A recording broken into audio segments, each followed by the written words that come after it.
Au nom d'Allah, le tout clément, le tout miséricordieux. Ils ont certes réussi les croyants, qui dans leur salate sont humblement recueillis, qui évitent toute parole vaine, qui font la zakat, qui préservent leur chasteté, sauf vis-à-vis de leurs épouses ou des femmes qu'ils possèdent légalement, car dans ce cas, il ne peut leur être fait aucun reproche. Ceux dont les convoitises vont au-delà de ces limites, ceux-là sont les transgresseurs.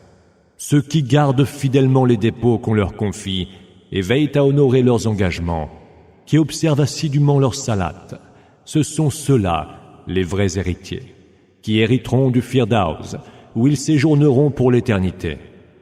Nous avons créé l'homme à partir d'une essence d'argile. Nous en avons alors fait une goutte de sperme placée dans un réceptacle sûr.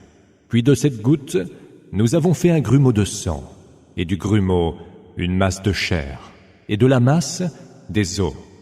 Nous avons ensuite revêtu les os de chair, et en avons fait une créature autre. Béni soit Allah, le meilleur des créateurs. Puis après cela, vous aurez certainement à mourir. Mais au jour de la résurrection, vous serez ressuscités. Nous avons créé au-dessus de vous 7 cieux superposés, et jamais nous n'avons été distraits de la création. Nous avons fait descendre du ciel une eau en quantité mesurée, que nous avons gardée contenue sous terre, mais de la faire disparaître, nous sommes tout aussi capables. Par cette eau, nous avons fait pousser pour vous des jardins de palmiers et de vignes, où vous avez des fruits en abondance, dont vous mangez, et un arbre qui pousse sur le mont Sinaï, qui produit de l'huile qui sert de condiment à ceux qui en mangent. Dans les bestiaux, il y a pour vous un enseignement. Nous vous abreuvons de ce qui se trouve dans leur ventre. Vous y trouvez diverses utilités et vous mangez de leur viande. Ils sont pour vous, tout comme les vaisseaux, des moyens de transport. Nous envoyâmes Noé à son peuple. « Ô peuple mien, dit-il, adorez Allah, vous n'avez d'autre divinité que lui. Ne le craignez-vous donc pas ?» L'assemblée des notables parmi les mécréants de son peuple dirent « Ce n'est là qu'un humain comme vous, mais qui veut paraître meilleur que vous. Si Allah l'avait voulu, il aurait fait descendre des anges. Nous n'avons entendu rien de pareil venant de nos premiers ancêtres. Ce n'est en réalité qu'un homme possédé par les démons. Attendez voir quelque temps ce qui va lui arriver.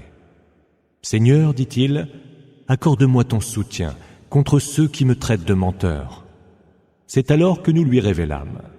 Construis l'arche sous nos yeux, et conformément à notre révélation. Puis lorsque notre commandement sera venu et que la fournaise se mettra à bouillonner, tu y embarqueras un couple de chaque espèce, les membres de ta famille, excepté ceux contre qui le verdict divin est déjà prononcé, et ne m'entretiens pas de ceux qui ont commis des injustices, car ils seront bientôt noyés. Lorsque tu seras bien installé dans l'arche, toi et ceux qui t'accompagneront, tu diras « Toute louange est à Allah, qui nous a sauvés des gens injustes. » Et tu diras « Seigneur, veuille me faire aborder sur des rivages bénis, car tu es celui qui guide vers les meilleurs rivages.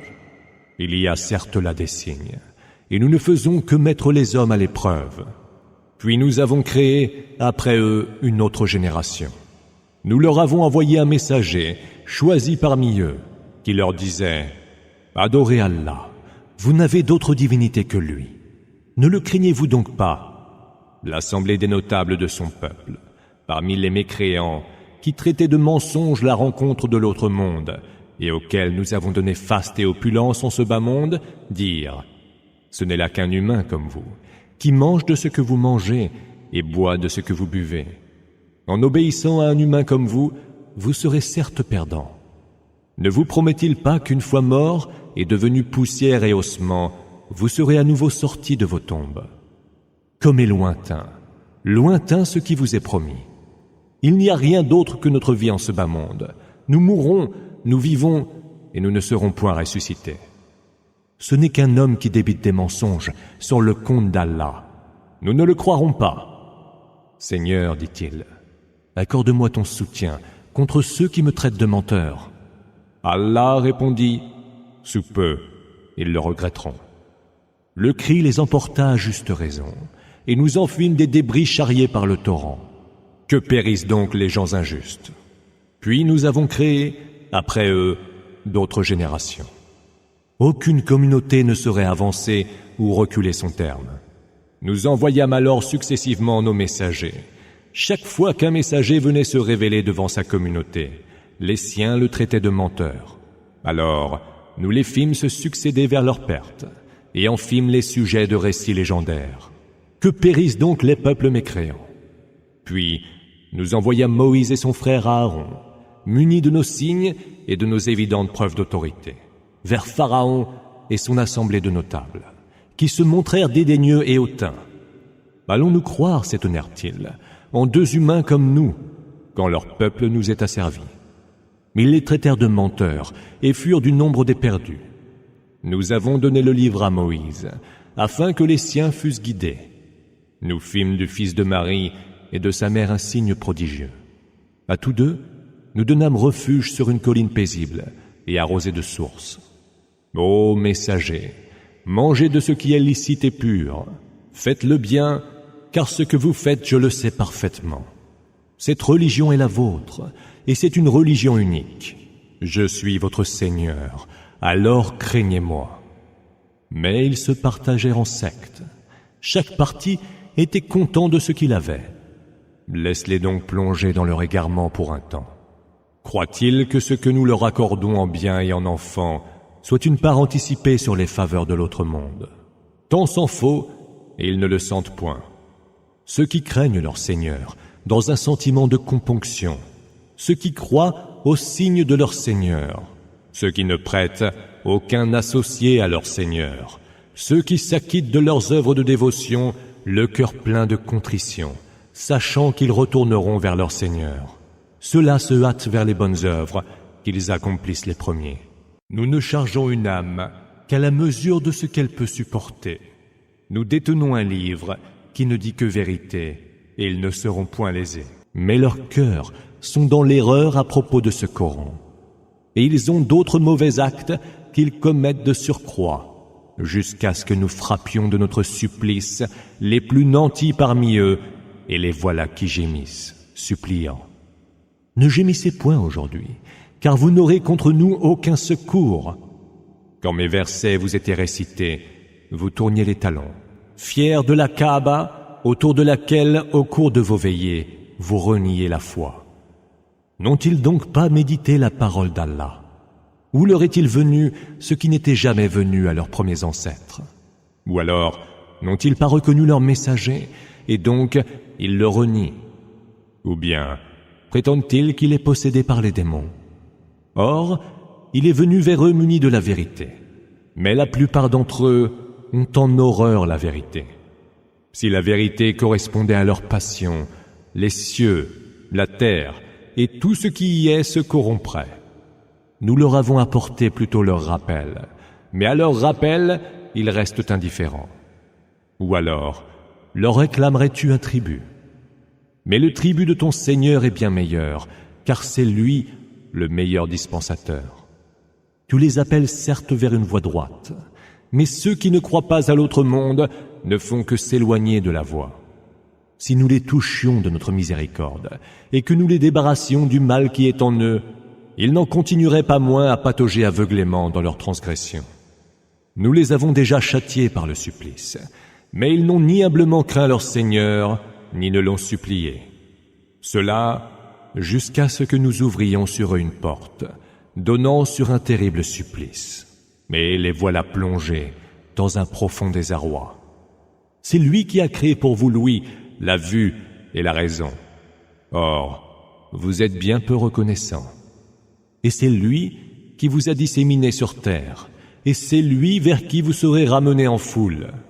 Et c'est lui qui fait vivre et fait mourir. Et c'est lui dont relève l'alternance de la nuit et du jour. N'entendez-vous donc pas raison? Or, ils disent ce que disaient les anciens. Une fois que nous serons morts, réduits en poussière et ossements, s'étonnent-ils. Serons-nous bel et bien ressuscités? Pareille promesse nous a déjà été faite, à nous comme à nos ancêtres. Ce ne sont en vérité que d'anciennes légendes. Dis, à qui appartiennent la terre et ceux qui s'y trouvent, si vous le savez. Ils répondront, à Allah. Dis-leur, pourquoi alors ne pas vous en souvenir? Demande-leur encore, qui est le Seigneur des 7 cieux et le Seigneur du trône sublime? Ils répondront, Allah. Dis-leur, ne le craindrez-vous donc pas? Dis, dans la main de qui se trouve le pouvoir absolu sur toute chose? Qui donc est celui qui protège et celui contre qui nul ne peut être protégé? Répondez donc, si vous le savez. Ils diront encore, Allah. Dis-leur, pourquoi alors vous laissez-vous ensorceler? Nous leur avons pourtant apporté la vérité, et eux ne sont que des menteurs. Allah ne s'est jamais donné d'enfant, et il n'est point d'autre divinité avec lui. Ou alors, chaque divinité s'en serait allée avec sa création, et les unes domineraient les autres. Gloire soit rendue à Allah, qui, lui, est bien au-dessus de tout ce qu'ils décrivent. Il connaît aussi bien les choses insondables que les choses observables, et il est supérieur à tout ce qui lui associe. Dis, Seigneur, si tu dois me montrer ce qu'il leur est promis, veuille ne pas me mettre, Seigneur, avec les gens injustes. De te faire voir ce que nous leur avons promis, nous sommes parfaitement capables. Repousse donc l'action mauvaise par celle qui est meilleure. Nous savons le mieux ce qu'ils décrivent. Et dis, Seigneur, je cherche refuge auprès de toi contre les suggestions des démons. Et je cherche refuge auprès de toi, Seigneur, contre leur présence. Lorsque la mort vient à l'un d'eux, il dit, Seigneur, renvoie-moi sur terre. Peut-être alors pourrais-je y faire le bien que je n'ai point fait. Non, ce ne sont là que des mots que lui-même dit. Car devant eux se dresse une barrière, jusqu'au jour où ils seront ressuscités. Lorsqu'il sera soufflé dans le corps, plus aucun lien de parenté ne prévaudra entre eux, ce jour-là, et nul ne s'enquérera du sort d'un autre. Ceux dont les œuvres pèseront lourd à la balance, ceux-là auront réussi. Et ceux dont les œuvres seront de peu de poids, ceux-là auront perdu leurs âmes. Dans la géhenne, ils séjourneront à jamais. Le feu fouettera leur visage, et ils en auront les lèvres crispées. Mes versets ne vous étaient-ils pas récités, que pourtant vous osiez démentir? Seigneur, diront-ils, notre infortune a pris le dessus sur nous, et nous étions des gens égarés. Seigneur, fais-nous sortir de là, et si nous récidivons, nous serons vraiment injustes. Il dit, restez-y humiliés, et ne me parlez plus. Il y avait parmi mes serviteurs un groupe qui disait, Seigneur, nous avons cru. Pardonne-nous donc nos péchés et fais-nous miséricorde, car tu es le meilleur des miséricordieux. Mais vous les avez tournés en dérision, au point d'oublier de m'évoquer. Vous faisiez d'eux votre risée. Aujourd'hui, je les récompense pour leur patience, et ce sont eux les vrais gagnants. Il leur sera dit, combien d'années êtes-vous restés sur terre? Ils répondront, nous y sommes restés un jour, ou peut-être une partie d'un jour. Interroge donc ceux qui savent compter. Allah dira, vous n'y êtes restés en vérité que peu de temps, si vous saviez. Pensez-vous vraiment que nous vous avons créé absurdement, et que vers nous vous ne seriez point ramenés? Exalté soit Allah, le vrai roi. Point d'autre divinité que lui. C'est lui le Seigneur du trône sublime. Quiconque invoque une autre divinité avec Allah, sans avoir la preuve évidente de son existence, en rendra compte devant son Seigneur. Nulle réussite pour les mécréants. Dis, Seigneur, pardonne et fais miséricorde. Tu es le meilleur des miséricordieux. Au nom d'Allah, le tout clément, le tout miséricordieux. Cette sourate, nous l'avons révélée et l'avons imposée en y faisant descendre en révélation des versets explicites. Peut-être en méditerez-vous le sens. À la fornicatrice et au fornicateur, donnez à chacun 100 coups de fouet. Que vous ne preniez nulle pitié pour eux dans l'application de la loi d'Allah, si vous croyez en Allah et au jour dernier. Qu'un groupe de croyants assiste en témoin à leur châtiment. Un fornicateur n'épousera qu'une fornicatrice ou une associâtre. Une fornicatrice ne sera épousée que par un fornicateur ou un associâtre. Et cela a été strictement défendu aux croyants. Ceux qui portent des accusations contre des femmes chastes, puis ne produisent pas 4 témoins pour les prouver, infligez-leur 80 coups de fouet, et ne vous fiez plus jamais à leurs témoignages, car ceux-là sont les pervers, à moins qu'ils ne se repentent par la suite et ne s'amendent. Allah est absoluteur et tout miséricordieux. Ceux qui portent des accusations contre leurs propres épouses, sans avoir d'autres témoins qu'eux-mêmes, chacun d'eux devra attester 4 fois par Allah qu'il dit vrai. La 5e fois, il appellera la malédiction d'Allah sur lui s'il est du nombre des menteurs. La femme ne sera pas passible du supplice si elle atteste 4 fois par Allah que son époux est un menteur. La 5e fois, elle appellera la colère d'Allah sur elle si son époux dit vrai. S'il n'y avait les faveurs et la grâce d'Allah envers vous, Allah est tout absoluteur et sage. Ceux qui répandent des calomnies sont un groupe parmi vous. Ne croyez pas que ce soit un mal pour vous, mais plutôt un bien. Chacun d'entre eux devra répondre de son péché, mais l'auteur de la plus grande part de ces calomnies aura un terrible supplice. Si seulement, lorsque vous l'avez entendu, les croyants et les croyantes avaient eu une idée plus favorable d'eux-mêmes et avaient dit « c'est manifestement une calomnie ». Que n'ont-ils pas appelé 4 témoins? S'ils n'ont pas de témoins, ce sont eux, pour Allah, les menteurs.